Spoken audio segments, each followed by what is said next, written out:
महासागरों में पड़ता है तब वाष्पीकरण के द्वारा पानी। प्रकाश यहाँ है। हाँ, अब इसका प्रकाश किस पे पड़ रहा है? महासागर। महासागर यहाँ है। फिर महासागर में से पानी वाष्पीकरण के द्वारा बादल में परिवर्तित हो जाता है, फिर उसके कारण वर्षा होता है। वर्षा होती है। देखो ठीक है, ठीक बताइए सौम्या। सूर्य का प्रकाश जब महासागर पर पड़ेगा, कहाँ?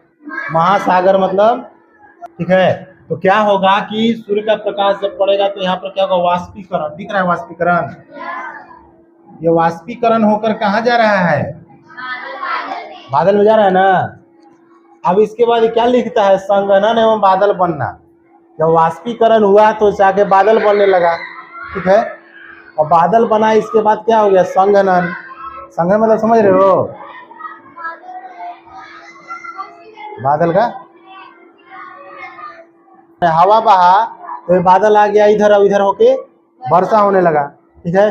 जब वर्षा हुआ तो हर जगह हुआ ना, झील में हुआ, पहाड़ पर हुआ, ठीक है, हिम है। फिर इसके बाद झील में हुआ तो यही पानी, यही झील का पानी क्या हुआ? अंदर आया, अंदर से रिस के फिर कहाँ चला गया? जल बहाव जो धरातल पर, जो धरती पर होता है, वह पानी भी अंदर रिस के कहाँ चला गया? महासागर में। बरसात का पानी इतना बता दिए, ठीक है। बरसात का पानी भी धरती के अंदर जब रिसेगा तो कहाँ चला?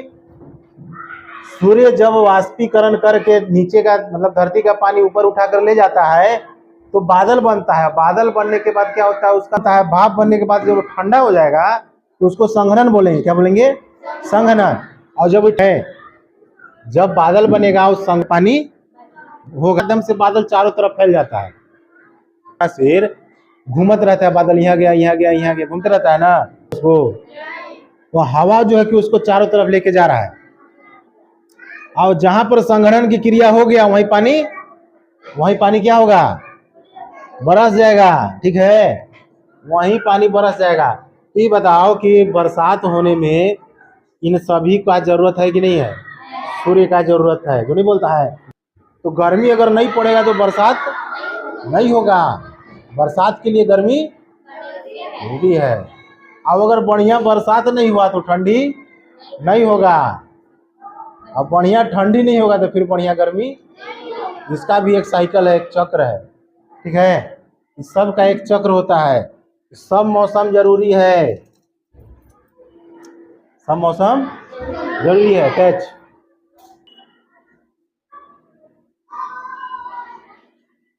वाष्पीकरण जो बताए, उसमें वाष्पीकरण का जो फिगर था, सूरज की गर्मी से, ठीक है ना, सूरज की गर्मी से पानी तरल अवस्था से जाता है और वायुमंडल में ऊपर उठ जाता है।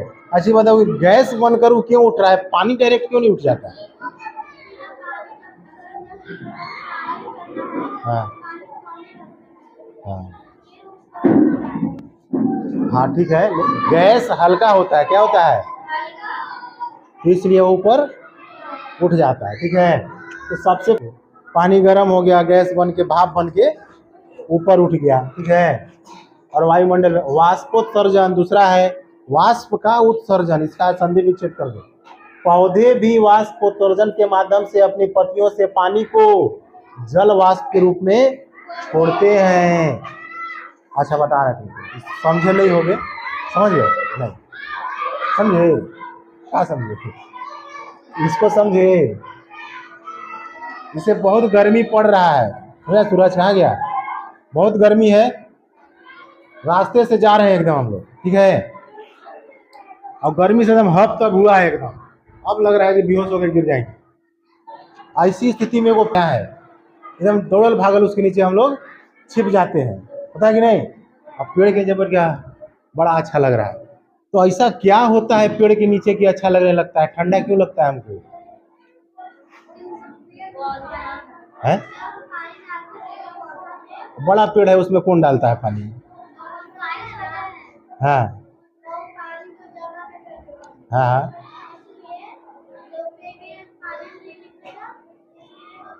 पेड़ का जो पत्ती होता है, पेड़ के नीचे हमको ठंडा किस लगता है कि पेड़ का पत्ती जो है वाष्प उत्सर्जन करते रहती है दिन भर, ठीक है। गर्मी उसके ऊपर पड़ रहा है ना, पूरा धूप से वो क्या हुआ, तप रहा है, और उसके नीचे जो पानी है जड़ के माध्यम से ऊपर चढ़ा, और उसके पत्ती में से क्या हो रहा है, भाप बन के निकल रहा है। तो जब पानी कहीं से निकलता है और उस जगह रहोगे तो वहाँ ठंडी लगेगा। इसका उदाहरण क्या है, कूलर। कूलर में क्या होता है, इधर से हवा आ रहा है, इधर से पानी गिर रहा है, और हवा जो है कि ठंडक देता ही देता है। तो किसी भी पेड़ के नीचे जब हम रुकते हैं तो हमको ठंडक का अनुभव इसी के कारण होता है। किसके कारण, वाष्पोत्सर्जन के कारण, क्योंकि हरी पत्तियां जो है वाष्प का उत्सर्जन करते रहती है, पानी का बूंद वहां से निकालते रहना। बताए, वायुमंडल में ऊपर उठी हुई जलवाष्प ठंडी होकर बादल बनती है, ठीक है। जब तक वह ठंडी नहीं होगी पानी नहीं बरसेगा। इसके बाद इतना प्रक्रिया होने के बाद तब होगा वर्षा, समझी, वर्षा। जब बादल में पर्याप्त पानी जमा हो जाता है तो यह वर्षा हिमपात या ओलों के रूप में पृथ्वी पर वापस गिरता है। हिमपात किसे कहते हैं, हिमपात, बर्फ गिरता है, खाती है उसको उठा के, मैंने फ्री का मिल गया था, बस खा लेना है। जो बर्फ गिरता है उसको क्या बोलेंगे, हिमपात या ओला, क्या बोलेंगे उसको, ओला। एक ओला गाड़ी चलता है। अपवाह, वर्षा का पानी नदियों और नालों में बहता है और अंततः समुद्र में जाकर मिल जाता है, पहुंच जाता है। मतलब ये होता है, इसी को बोलेंगे क्या, जल चक्र। जहां से पानी उठा फिर पूरा प्रक्रिया करके वहीं पहुंच गया, नहीं होता है।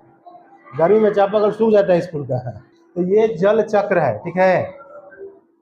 तो जितना थी बताएगा, 1 2 3 4 5 6 7 8, चलिए बहुत बढ़िया। अरे इधर है 9 10। कि किस तरह से मौसम परिवर्तन होता है, किस तरह से दिन रात होता है, और किस तरह से जल चक्र होता है, ठीक है भैया।